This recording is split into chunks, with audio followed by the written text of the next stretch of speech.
नमस्कार, मी विशाल परदेशी. Talk time या विशेष कार्यक्रमात आपलं सगळ्यांचं स्वागत. नेहमीप्रमाणे यंदाही टॉक टाइममध्ये आपला एक वेगळा विषय ज्याला घेऊन आज आपण चर्चा करणार आहोत.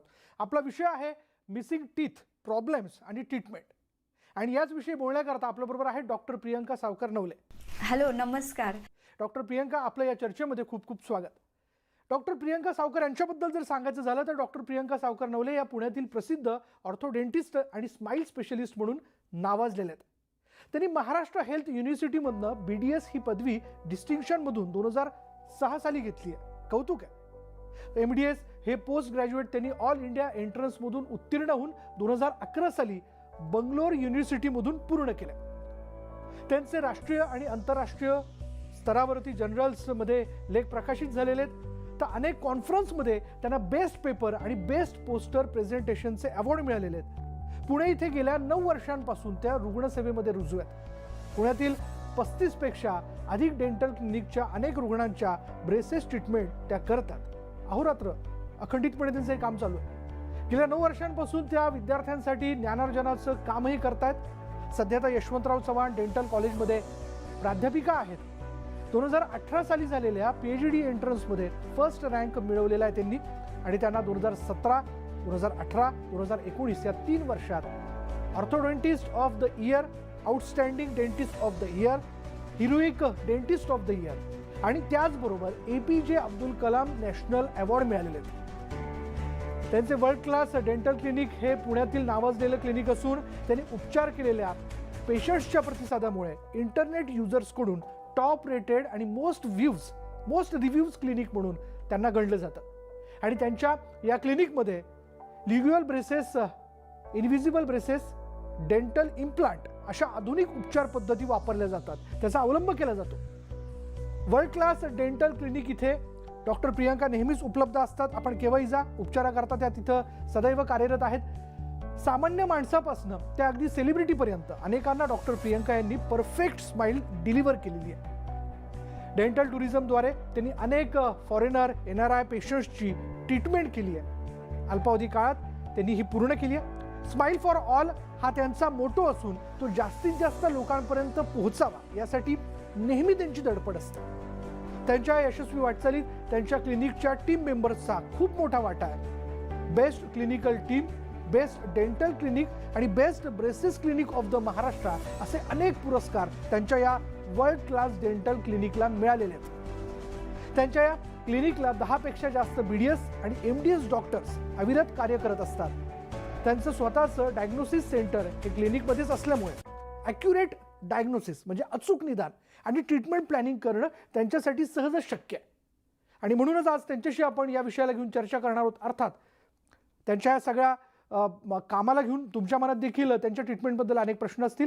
डॉक्टर, मी पहिला प्रश्न आपल्याला असा विचारणार आहे की तोंडात येणारे एकूण दातांचे किती सेट्स असतात आणि त्याचबरोबर दातांची संख्या किती असते? जर आपल्याला टोटल दात तोंडामध्ये किती सेट्समध्ये येतात हे जर कोणी विचारलं तर साधारणतः आपल्याला दुधाच्या दातांचा एक सेट असतो ज्याला मिल्क टूथ असं म्हणतात आणि पर्मनंट टूथचा एक सेट असतो ज्याला पक्क्या दाढा असं म्हटलं जातं किंवा पक्के दात म्हटलं जातं. तर आता जे दुधाचे दात असतात त्याच्यामध्ये टोटल 20 दात असतात, वरचे 10 आणि खालचे 10. आणि जर पर्मनंट टूथ म्हणाल तर वरती 16 दात असतात आणि खाली 16 दात असतात. त्यामुळे आपण त्याला 3200 असं म्हणतो. त्यातल्या ज्या मागच्या अक्कल दाढा असतात जो 16वा आपण म्हणतो किंवा जे नंतरचे 4 दात असतात ते थोडे तोंडात उशिरा येत असतात. साधारणतः ते येण्याचं वय 17-18 वर्षापासून तर 20 ते 21 वर्षापर्यंत असतं. माझा दुसरा प्रश्न असा डॉक्टर की मिसिंग टीथमुळे कुठले प्रॉब्लेम्स होतात, कारण तो विषय जाणून घेणं फार महत्त्वाचं आहे. मिसिंग टूथमुळे जे होणारे प्रॉब्लेम्स असतात ते 3 पार्टमध्ये मी डिवाईड करेल. एक तर येतं इस्थेटिक म्हणजे आपण कसं दिसतो ते. दुसरं येतं ते फंक्शन म्हणजे आपण जे फंक्शन परफॉर्म करतो दातांनी, स्पीच असेल, अन्न चावणं असेल त्यामध्ये काही अडथळा येतो आहे का. आणि थर्ड म्हणजे येईल तो स्ट्रक्चरल बॅलन्स. आपले दात हे आपल्या ओठांना सपोर्ट करत असतात, आपल्या गालाला सपोर्ट करत असतात. तर इस्थेटिकमध्ये मी सांगेल जर पुढचा दात मिसिंग असेल तर दिसायला ते ऑड दिसतं, तो एक पहिला प्रॉब्लेम झाला. दुसरं, तो दात मिसिंग असल्यामुळे कधी कधी ह्या बाजूचे सगळे दात त्या जागेवरती शिफ्ट होता आणि चेहऱ्यात असं वाटतं की काहीतरी असिमेट्री आहे, त्यामुळे तो पण एक इस्थेटिक प्रॉब्लेम क्रिएट होतो. आणि थर्ड मी म्हणेल की एक दात मिसिंग असला ना तर शक्यतो ती जागा भरून टाकण्यासाठी दातांचं मायग्रेशन होत असतं आणि त्यामुळे ओव्हरऑल सगळीकडे स्पेसिंग होते, म्हणजे दातांमध्ये फटा पडतं आणि ते दिसायला चांगलं दिसत नाही. जसं इस्थेटिकचं सांगितलं तसंच दुसरं येतं ते फंक्शनचा प्रॉब्लेम. फंक्शनचा कसं काय प्रॉब्लेम होतो ते मी सांगते. जर पुढचा दात मिसिंग असेल तर बोलताना हवा लीक होणं, काही शब्द उच्चारता न येणं किंवा थुंक बाहेर पडणं असले प्रॉब्लेम्स क्रिएट होतात. दुसरं, दातांचा महत्त्वाचा रोल अन्न चावण्यामध्ये असतो. जर दाढा नसतील तर अन्न व्यवस्थित चावता येत नाही, त्यामुळे अपचन, इंडायजेशन सारखे प्रॉब्लेम सुरू होतात. हे फंक्शनल प्रॉब्लेम झाले. आणि थर्ड म्हणेल स्ट्रक्चरल बॅलन्स. आपले पुढचे जे दात असतात ते ओठांना सपोर्ट करत असतात, त्यामुळे पुढचे जर दात मिसिंग असतील तर ओठ मागे पडल्यासारखा होतो आणि अचानक चेहऱ्याला ओल्ड लुक येतो. दुसरं, मागचे जर दात काही मिसिंग असतील तर बऱ्याच वेळा अशा पेशंटमध्ये अन्न चावताना गाल चावलं जाण्याची चीफ कंप्लेन असते, त्यामुळे हे फंक्शनल प्रॉब्लेम सुरू होतात. अशा पद्धतीचे 3 पार्टमध्ये दात नसल्यामुळे प्रॉब्लेम्स क्रिएट होतात. माझा तिसरा प्रश्न असा आहे पुढला, अर्थात या तुम्ही 2 प्रश्नांचं उत्तर दिल्यानंतर, की दात तोंडात नसण्याची काय कारणं असतात किंवा मिसिंग टीथची काय कारणं असू शकतात? मिसिंग टूथची जर कारणं थोडक्यात सांगायची झाली तर मी सांगेल की कंजनायटली मिसिंग टीथ हे फर्स्ट कारण असतं. कंजनायटली मिसिंग टीथ म्हणजे तो दात बोनमध्ये पण नसणं, तोंडात आलेला पण नसणं, म्हणजे टोटली मिसिंग असणं. हे झालं कंजनायटली मिसिंग टीथ. दुसरं कारण येतं ते मोस्ट कॉमनली जे आढळणारं कारण आहे ते आयदर ट्रॉमामुळे किंवा दात किडल्यामुळे किंवा हिड्यांच्या विकारांमुळे जेव्हा दात काढून टाकले जातात तेव्हा ते मिसिंग होतात. तर हे पण एक कॉमन कारण झालं की ज्याच्यामुळे दात हे तोंडातनं काढले जातात. जास्त प्रमाणात किडल्यामुळे किंवा हिड्यांमध्ये पस झाल्यामुळे ते काढावे लागतात. कधी कधी ॲक्सिडेंटल फॉल होतो आणि अशा वेळेला दात काढावे लागतात. हे झालं दुसरं कारण. आणि तिसरं हे थोडंसं कॉम्प्लिकेटेड कारण असतं की ज्यामध्ये दात असतो पण तो तोंडात आलेला नसतो. मग तो एक्झॅक्टली असतो कुठे, तर तो बोनमध्ये इम्पॅक्ट झालेला असतो. हा कशामुळे होतो, तर पहिलं कारण आहे त्यासाठीचं, जर दुधाचा दात तोंडात न पडलाच नाही, तो जर रिटेन राहिला तर त्यावेळेला खालून येणारा परमनंट टूथ बऱ्यापैकी बोनमध्ये अडकला जातो. दुसरं एक कारण, जेव्हा दुधाचा दात काढून टाकला जातो पण त्याच्या जागेवरती स्पेस मेंटेन करायला डिव्हाइस दिलं जात नाही, अशा वेळेला बाजूचे 2 परमनंट टूथ त्या जागेवरती ड्रिफ्ट होतात आणि हा दात बोनमध्येच अडकतो. हे दुसरं कारण झालं की ज्यामुळे दात इम्पॅक्ट होऊ शकतो आणि तो बोनमध्येच अडकू शकतो. तर ही मोस्ट कॉमनली आढळून येणारी कारणं झाली मिसिंग टूथची.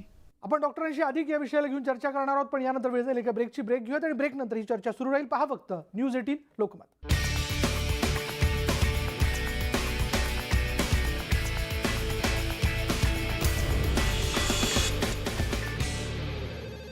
आता ब्रेकनंतर पुन्हा एकदा आपलं सगळ्यांचं स्वागत. आणि ब्रेकनंतर जाणून घेणार आहोत इतरही प्रश्न. बरं, आता अत्यंत जटिल आणि अर्थात सगळ्यांना ती समस्या मोठ्या प्रमाणात जाणवते की हाडांमध्ये अडकलेल्या दातांची ट्रीटमेंट कशी होते, कारण ती आपण करता. जे बोनमध्ये अडकलेले दात असतात त्यांच्या ट्रीटमेंट कशा होतात ते मी तुम्हाला सांगते. ते जर फेवरेबल कंडिशनमध्ये असतील, म्हणजे त्यांचे काही एक्सरेज काढले जातात आणि ते जर दात बिना अडथळ्याचे तोंडामध्ये आणणं सहज शक्य असेल तर ब्रेसेसच्या सहाय्याने ते दात तोंडामध्ये आणले जातात. आता ते कसं करायचं ते मी थोडक्यात सांगते. दातांवरती ब्रेसेस लावले जातात, आयदर मेटल, सिरॅमिक किंवा जे मल्टिपल टाईप्सचे ब्रेसेस असतात.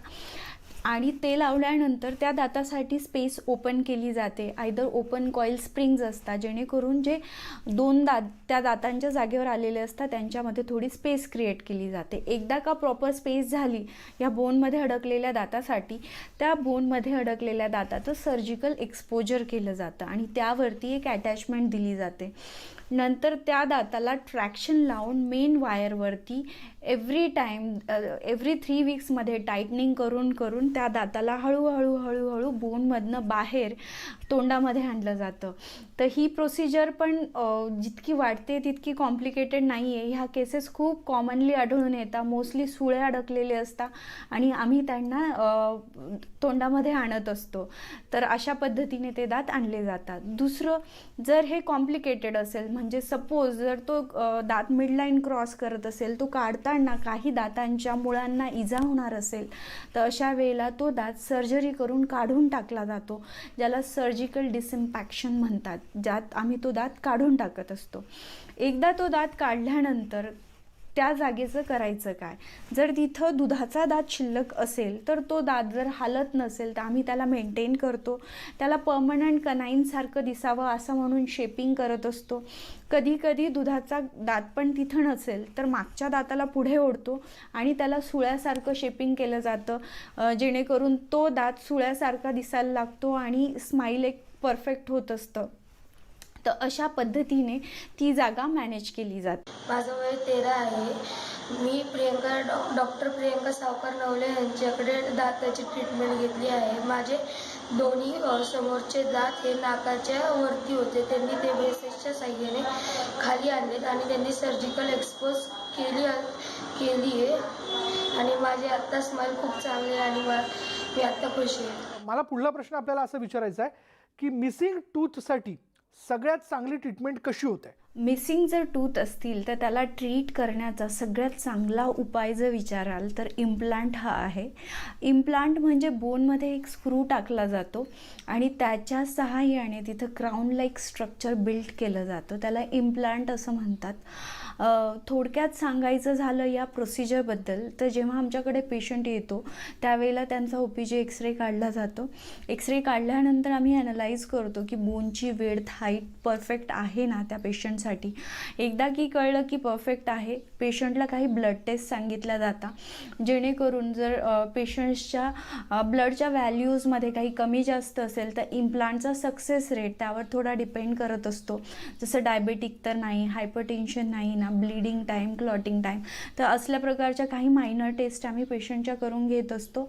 अलॉंग विथ दॅट पेशंटला CBCT नावाचा एक स्कॅन सांगितला जातो, ज्यामध्ये आम्हाला 3D पिक्चर कळतं की एक्झॅक्टली नर्व्स कुठे आहेत, नसा कुठून जात आहे, रक्तवाहिन्या कुठून जात आहे, आपण ज्या ठिकाणी इम्प्लांट टाकणार आहे ती जागा परफेक्ट आहे ना. बऱ्याच केसेसमध्ये ज्यांचे दात खूप दिवसांपासून मिसिंग असतात, काही छोट्याफार बोन ग्राफ्टिंग किंवा सायनस लिफ्ट अशा प्रोसिजर्स रिक्वायर्ड असतात, तर त्या गोष्टींची पण आयडिया आम्हाला एकदा CBCTचा रिपोर्ट बघितल्यावर येत असते. नेक्स्ट स्टेपला पेशंटला बोलवलं जातं ज्या दिवशी सर्जरी असेल. ज्या पेशंटला काही प्रायर सर्जरीची गरज असेल त्यांची ती सर्जरी, बोन ग्राफ्टिंग असेल किंवा सायनस लिफ्ट असतील तर असल्या सर्जरीज केल्या जातात. काही पेशंटला वेटिंग पिरियड दिला जातो 2 मंथ्सचा, काही पेशंट्सला directly same day implant procedures पण केल्या जातात. तर इम्प्लांट प्रोसिजर एक्झॅक्टली कशा असतात बेसिक मी तुम्हाला सांगते. तर फर्स्ट हा एक स्क्रूसारखा पार्ट आहे जो आम्ही बोनमध्ये इन्सर्ट करत असतो. एकदा तो बोनमध्ये टाकला की थोड्या दिवसांसाठी त्याला तिथं आम्ही सेट होऊ देतो, साधारणतः 2 ते 2.5 महिने. 2.5 महिन्यानंतर पेशंट आल्यावर त्यामध्ये एक छोटासा स्क्रू फिट करून त्याच्यावर क्राऊन बसवला जातो. तर ही एक ऑलमोस्ट लाईक नॅचरल टूथ जसा असतो तसं सेम मेकॅनिझम एक टायटॅनियमच्या स्क्रूवरती एक क्राऊन बसवलेला असं असतं. तर इम्प्लांटची प्रोसिजर ही आयडियल का आहे ते मी सांगते.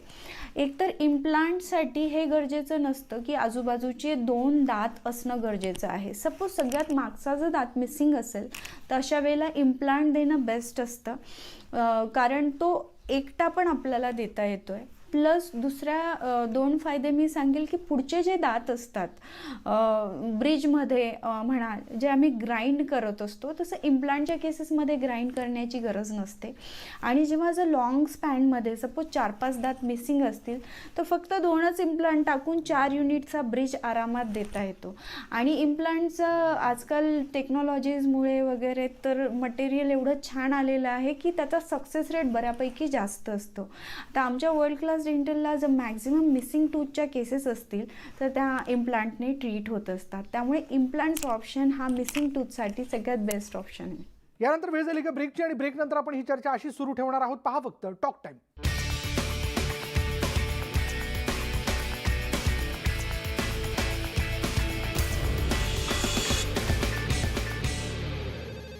ब्रेक नंतर पुन्हा एकदा आपलं सगळ्यांचं स्वागत आणि ब्रेक नंतर पुन्हा एकदा आपण चर्चा करणार आहोत डॉक्टर प्रियंका सावकर नवले यांच्याशी.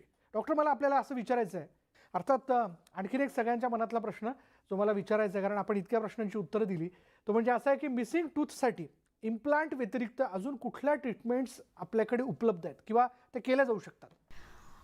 मिसिंग टूथला जर अजून दुसऱ्या पद्धतीने ट्रीट करायचं झालं इम्प्लांट सोडून, तर त्याच्यामध्ये कुठले ऑप्शन्स येतात त्याबद्दल मी सांगते. तर पहिला येतो ब्रिजचा ऑप्शन, दुसरा येतो आरपीडीचा ऑप्शन. आता ब्रिज म्हणजे नक्की काय? ब्रिज म्हणजे जर सपोज दात मिसिंग असेल आणि त्याच्या पुढे आणि मागे हेल्दी टूथ असतील किंवा फर्म टूथ असतील, तर अशा वेळेला ह्या फर्म टूथचा सपोर्ट घेऊन एक ब्रिज बनवला जातो, जेणेकरून ते मिसिंग टीथ रिप्लेस होता. यामध्ये आपण बोनमध्ये काहीच इन्सर्ट नाही करत आहे. ते 2 रिप्लेस केलेले टीथ हे अधांतरित तरंगत असतात. ओके, तर याला ब्रिज म्हटलं जातं. एक्झॅक्टली ब्रिज लाईक 2 पिलर्सच्या साह्याने जसं आपण ब्रिज बिल्ड करतो तसंच दात बिल्ड केले जातात. तर ह्या प्रोसेसमध्ये एक्झॅक्टली होतं काय, जर पुढचा आणि मागचा दात फर्म असेल, किडलेला नसेल, तर मोस्टली आम्ही तो व्हायटल म्हणजे जिवंत ठेवण्याचा प्रयत्न करतो. त्याला फक्त कटिंग केलं जातं आणि कटिंग केल्यानंतर त्या 2 दातांचा सपोर्ट घेऊन ब्रिज दिला जातो. सपोज हे 2 दात जर थोडे कॉम्प्रोमाइज असतील, किडलेले असतील, तर अशा केसमध्ये ती कीड काढताना जर डीप असेल तर रूट कनाल ट्रीटमेंट केली जाते. आता रूट कनाल ट्रीटमेंट म्हणजे काय, की ज्यामध्ये हे 2 सपोर्टला वापरणारे दात पूर्णपणे डेड केले जातात. दातातला जो ब्लड सप्लाय आणि नर्व सप्लाय असतो तो काढला जातो आणि त्या जागेवर फिलिंग केलं जातं आणि मग त्या दाताचा सपोर्ट घेऊन ब्रिज बनवला जातो. ब्रिजची प्रोसेस ही एक्झॅक्ट सेम राहते, फक्त यामध्ये RCT केलं जातं म्हणजे रूट कनाल ट्रीटमेंट. सपोज हा पण ऑप्शन पेशंटला नको असेल किंवा जर मागचा दात मिसिंग असेल, सपोर्टसाठी आपल्याला ब्रिजला जे 2 दात लागतात त्यातला एकच दात असेल आणि मागे दातच नसेल, तर अशा वेळेला आणि पेशंटला इम्प्लांट जर करायचं नसेल तर RPD केलं जातं. त्याला म्हणतात रिमूवेबल पार्शियल डेंचर. आता रिमूवेबल म्हणजे ते काढता घालता येतं, पार्शियल म्हणजे ते थोडंसंच आहे डेंचर आणि त्याला म्हटलं जातं कारण त्याच्यावरती दात येतात. तर आता हे जे आपण बसवत असतो याच्यामध्ये फक्त पुढच्या काही दातांवरती मेटलचे आम्ही क्लास्प देत असतो, जेणेकरून त्या RPDला सपोर्ट राहतं. हे तुम्ही जेव्हा जेवतात किंवा बाहेर जाता तेव्हा घालू शकताय किंवा रात्री झोपताना तुम्ही काढून ठेवू शकताय. फक्त जेवण झाल्यावर हे तुम्हाला धुवून ठेवावं लागतं. तर याला म्हणता RPD. आता तिसरी केस मी डिस्कस करेल. काही पेशंट्समध्ये कुठलेच दात नसतात, म्हणजे सगळेच दात मिसिंग असतील किंवा 1-2च दात असतील कॉम्प्रोमाइज स्टेटमध्ये किंवा ज्यांचे रूट्स काफी फर्म आहे, वरती क्राउन स्ट्रक्चर काहीच नाही आहे, असे जर काही दात प्रेझेंट असतील तर काय करायचं? अशा केसेसमध्ये एवढे लॉंग ब्रिज तर आपल्याला देता येणं शक्य नसतं, कारण मग ब्रिजचं जे स्टॅबिलिटी असते ती कॉम्प्रोमाइज होते. तर मग अशा केसमध्ये कंप्लीट डेंचर दिले जातात. कंप्लीट डेंचरच्या ज्या ट्रीटमेंट येतात त्यात मी 3 याच्यात डिव्हाइड करेल. कंप्लीट डेंचर म्हणजे डिरेक्टली नुसतं काढा घालायचं डेंचर, ज्याच्यामध्ये टूथ पण प्रेझेंट नसतात आणि बोनवरती आपण इम्प्लांट पण टाकलेले नसतात. टूथ म्हणजे मी नॅचरल टूथची गोष्ट करते, ज्या वेळेला फक्त कवळ्या दिल्या जातात ज्याच्यावरती दात आर्टिफिशियल टीथ बसवलेले असतात. ते एक झालं, जे नॉर्मल CD म्हणू शकतो आम्ही त्याला कंप्लीट डेंचर. दुसरं जे येतं ते टूथ सपोर्टेड कंप्लीट डेंचर.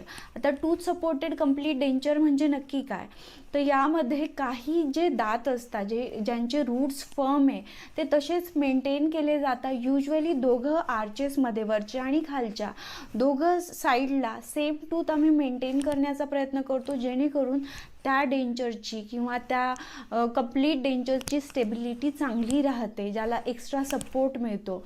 अशा डेंचर्सला बोलतात टूथ सपोर्टेड डेंचर, ज्याच्यामध्ये पेशंटच्या तोंडातले 6, 7 किंवा 4 असे दात मेंटेन केले जातात आणि त्यांचा सपोर्ट घेऊन ते डेंचर दिलं जातं.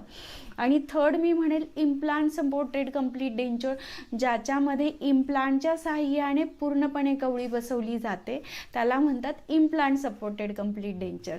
तर ह्या सगळ्या पद्धती झाल्या जेव्हा तुम्ही नुसते इम्प्लांट आणि ब्रिजेससाठी जर जात नसाल किंवा इम्प्लांट सपोर्टेड ब्रिजेससाठी किंवा सिंगल टूथ इम्प्लांटसाठी, तर ह्या प्रोसिजर्स कराव्या लागतात, ज्यामध्ये आपण ब्रिज बघितलं, नंतर रिमूव्हेबल पार्शियल डेंचर बघितलं आणि थर्ड म्हणजे कंप्लीट डेंचर बघितलं.